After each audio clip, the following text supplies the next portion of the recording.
Isn't it what memories can do, chums? Do you know what I mean? I was looking through something the other day, and you know when you stumble across some production notes and a few pictures of when I was lucky enough to organise and interview the late president, that was President Jimmy Carter, at a London hotel. And you know, you see everything and everything that went into that particular interview, and you think, wow, that is a memory, and it's a moment in history because those people are part of history.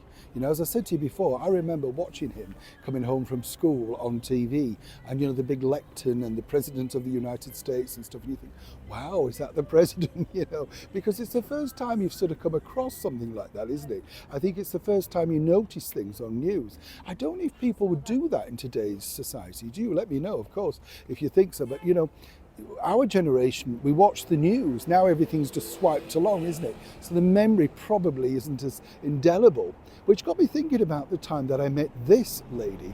That's right, the former First Lady, Nancy Reagan. And what a story. It wasn't the first time, but this was the first time that I actually encountered her. I hope you enjoy it. Let me explain. Morning, nice to see you. Thank you so much as ever for your time. Aren't these flowers gorgeous here, don't you think? Justice, what it's about, isn't it? Regrowing, yes, rethinking, think positive, chums, whatever you're doing. You know my motto, tomorrow is another day, it's always sunny. There's got to be something coming round, hasn't there? Have you won the lottery? Well, no, you wouldn't be watching, would you? You'd be owning Google or something, wouldn't you? You know, whatever it is that this goes out, and I don't know. But it's fascinating, isn't it? You have to think, when you look at life like this, it changes all the time, and that's wonderful, isn't it? And that's what we should think. Think positive, chums. That's my motto.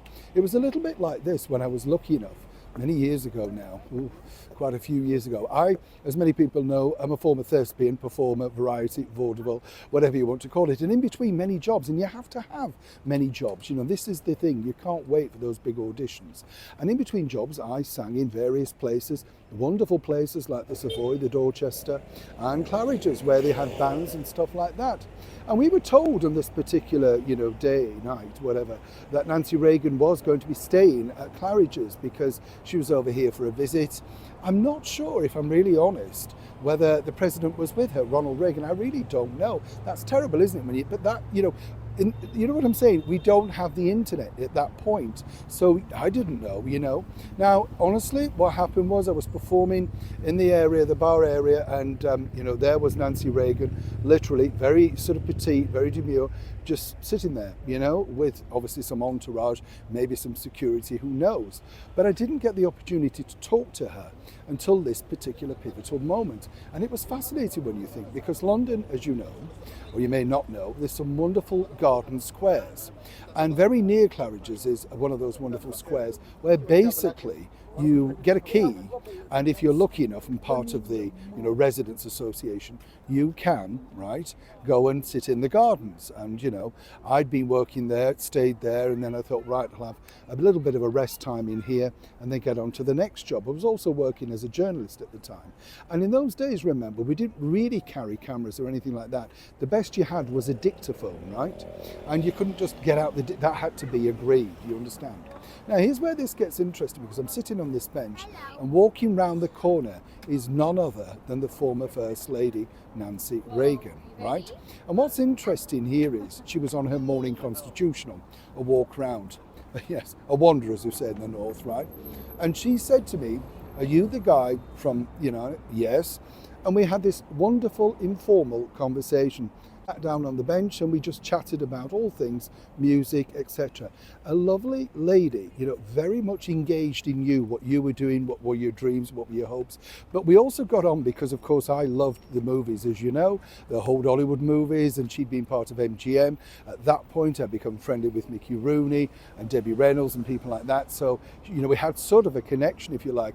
And she said, oh, she knew she was never going to be a big star at MGM because Louis B. Mayer didn't think she was beautiful enough, slender enough. You know, he had this dream that everybody should look like Hedy Lamarr.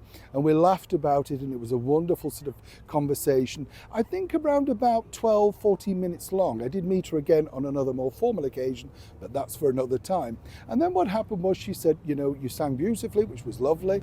And she said, I really enjoyed your performance. And then she said she had to get back. She did tell me, though, that she couldn't believe her luck in staying at Claridges because she was fascinated by the fact that the suite that she was in was also the same suite that another world leader frequented during the war, none other than Winston Churchill. And it got me thinking when I remembered this sort of memory, and I was looking at the notes, thinking, wow, so somebody of that power, right, is still impressed by somebody equally of the same power staying in the same place. You get the picture. Nancy Reagan, like anybody in politics, divided people. For me, she was elegant, charming, very sweet, very kind. And when you think about it, one of those people that really are part of history. And aren't we lucky, when I think about it also, that you're lucky enough, in the case of me, to actually meet these people that suddenly people will look at in, 100 years' time and say, she was a former First Lady. And, I could think, well, at least I met her, like a lot of presidents. But that's for another story. Neil Sean in the very heart of a beautiful Hyde Park.